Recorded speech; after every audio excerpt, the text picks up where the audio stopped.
Olá, eu quero te explicar nesse vídeo o que é natureza jurídica. A natureza jurídica é um termo utilizado para realizar a separação da pessoa física com a pessoa jurídica. Esses dois termos, pessoa física e pessoa jurídica, provavelmente você já conhece bem. São palavras que fazem parte do dia a dia da sociedade. Agora, a natureza jurídica já é uma coisa que muito pouco se fala, muito se usa e muito pouco se fala, consequentemente muito pouco se entende sobre isso. O fato é que hoje em dia tem sido extremamente comum constituir-se negócios, ser empreendedor. Consequentemente, a pessoa abre um negócio visando um crescimento. Quando a pessoa abre um negócio e enfim ela visa crescimento, esse negócio vai tomar proporções muito grandes que vão fugir o controle dessa pessoa. Eventualmente outras pessoas vão tomar certas decisões, vão executar certas tarefas e eventualmente responsabilidades deverão ser assumidas. Isso tudo vai muito além, como eu já falei, do controle dessa pessoa física e muitas das vezes além do patrimônio dessa pessoa física. Por conta disso, a legislação brasileira prevê a natureza jurídica, que é o ato jurídico de criar uma pessoa jurídica. Então passará a ser uma pessoa, assim como a física, evidentemente que não é humana, não é natural, mas assim como ela, terá direitos e deveres e executará a atividade proposta pela empresa. Sendo assim, vai estar assumindo todas as responsabilidades, todos os ônus e bônus da atividade empreendedora. As 4 modalidades mais comuns de natureza jurídica hoje, previsto na legislação brasileira, é a sociedade limitada, EIRELI, SA e o empreendedor individual, ou empresário individual também, são similares. Ou seja, é a forma como essa empresa vai operar em sua essência societária. Ou seja, se eu tenho uma sociedade limitada, significa que eu, mais um sócio, estaremos gerindo um negócio e esse negócio ele será administrado por nós dois. No entanto, teremos a nossa responsabilidade junto às operações da empresa limitada ao nosso capital social. Então, ou seja, capital social é o dinheiro que o empresário ou os empresários, no caso de sociedade, colocam na empresa com o efeito de transformá-la em capital de giro. É o dinheiro que vai movimentar as compras, as vendas, o recebimento do cliente, o pagamento dos fornecedores. É o dinheiro que vai permear todo esse ciclo para que a empresa não fique desfalcada. Claro que antes mesmo desse giro financeiro, existe também a necessidade de organização do prédio onde a empresa vai trabalhar, necessidade de comprar móveis, computadores, equipamentos. Então, nisso tudo que o capital social será utilizado. Então, supondo que no plano de negócio feito pelos sócios, eles percebam que necessitam aí de aportar na empresa R$80 mil, sendo que dos 80 mil, 40 mil vai ser para organização do negócio e os outros 40 mil para o capital de giro. Ok, R$80 mil então será o capital social da empresa. Isso é registrado no contrato social da empresa, que é o contrato que os dois sócios fazem entre si e é registrado na junta comercial, que é semelhante a um cartório, serve para registrar a constituição das empresas comerciais, que visam lucro. Então, ou seja, a partir do momento que registrou esse capital social, aquilo passa a ser a responsabilidade dos sócios. Então, se porventura essa empresa vier a falir no futuro e nessa falência for percebido que ela deve, por exemplo, R$1 milhão aí a fornecedores, terceiros de um modo geral, a responsabilidade dos sócios será de apenas R$80 mil. Então, mesmo que a pessoa jurídica deva R$1 milhão, a pessoa física, caso seja acionada a pagar isso, ela se comprometerá com os R$80 mil. Por que eu falo caso? É porque seria assunto para um outro vídeo falar sobre falência. Mas quando a real necessidade de decretar falência de uma empresa, a primeira coisa que é consumida para o pagamento de todas as dívidas é o patrimônio da empresa. Quando o patrimônio da empresa é insuficiente para isso, aí entra o patrimônio dos sócios. E aí então entra essa questão do limite. Nesse meu exemplo seria de até R$80 mil. Aí você me fala, mas é injusto isso. E é muito fácil abrir uma empresa, adquirir aí dívidas no valor de R$1 milhão, depois abrir falência. Como que ficam os fornecedores, os terceiros? Ficam lesados? Não necessariamente. Se for provado que os sócios agiram de má fé, então eles vão ser obrigados a arcar com 100% da dívida, né, enquanto eles tiverem patrimônio. Aí, na medida das leis e da força jurídica, isso vai acontecer.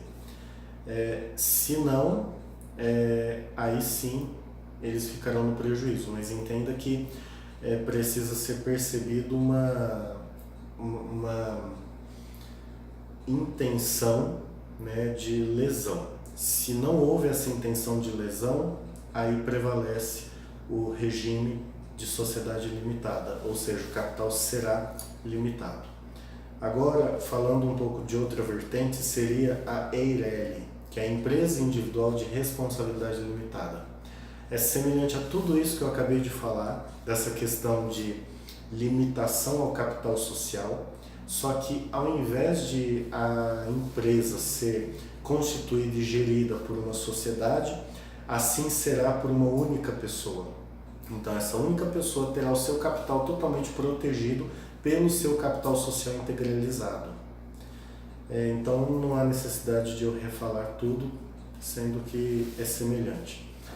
Um terceiro seria o empresário individual. O empresário individual já é semelhante ao EIRELI.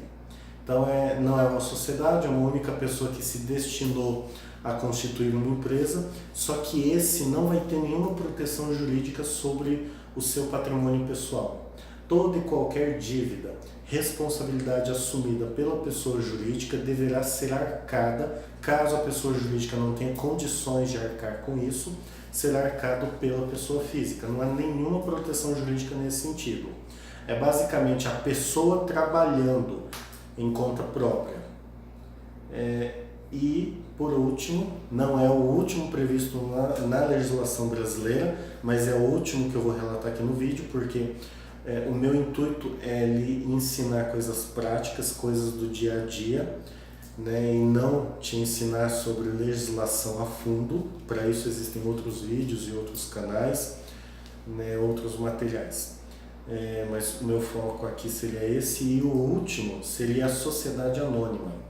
A sociedade anônima nada mais é do que uma empresa que eventualmente se constituiu aí sobre o regime de limitada, EIRELI, ou empresário individual. Em certo momento essa empresa cresceu e houve a necessidade de ajustar o quadro societário. E então essa empresa, devido ao seu volume de operações, ela provavelmente quis agariar capital de terceiros, que não seria necessariamente de bancos, seria capital de investidores. Então, para isso, ela fez aí uma avaliação de sua empresa, detectou um certo valor de mercado e ela destinou uma cota desse seu valor para ser revendida, ou seja, abrir espaço para investidores dentro de sua empresa. A esses investidores, em contrapartida ao dinheiro do investimento, lhes é dado ações. Então, diferente de uma sociedade limitada, onde os sócios terão cotas, na sociedade anônima eles terão ações. Essas ações não são negociadas entre pessoas físicas, elas são negociadas por meio da Bolsa de Valores. Tá Bovespa. Então a Bovespa é uma instituição onde cadastra e filia outras empresas que farão negociações. E aí vem as corretoras e fazem a intermediação. É algo semelhante ao mercado de imóveis, onde eu tenho um terreno, existe um possível investidor e existe uma imobiliária que vai fazer a transação entre nós. Então assim existem as corretoras de valores, que farão essa transação aí. E quando a empresa cede parte do seu valor em troca de ações, não há nenhuma burocracia para que eu me torne sócio, né, ou acionista dessa empresa. Basta que eu, por intermédio da minha corretora de valores, compre uma certa quantidade de ações dessa empresa. E aí eu vou receber o chamado título. Então, ou seja, eu passarei a ser acionista dessa empresa. Então não há necessidade de eu ir no cartório, assinar algum documento, numa junta comercial, fazer toda uma alteração contratual, toda essa burocracia, porque é uma operação rápida. Tanto ela é rápida na entrada quanto na minha saída. Eu posso comprar as ações e vender ainda hoje mesmo. E nesse meio tempo, eu fui acionista dessa empresa. E é por isso que se chama sociedade anônima, porque não há necessidade de eu vincular os meus dados a essa empresa. Eu não tenho responsabilidade com essa empresa, eu sou acionista. Tudo bem que dependendo da quantidade de ações que eu venha a ter nessa empresa, eu passarei a ter voto. Consequentemente, eu passarei a estar nas tomadas de decisão da empresa, mas eu não tenho responsabilidade. A responsabilidade, não pense você que é uma empresa que não tenha responsabilidades. Tem, mas a responsabilidade está no conselho de administração da empresa, que é composto aí normalmente por um presidente, um conselheiro fiscal, um conselheiro financeiro e um conselheiro executivo pelo menos. Então, ou seja, são pessoas que estarão administrando a empresa. Essas pessoas sim têm responsabilidade junto aos atos e fatos da empresa. Os acionistas são meramente investidores. Terão voto? Terão voto.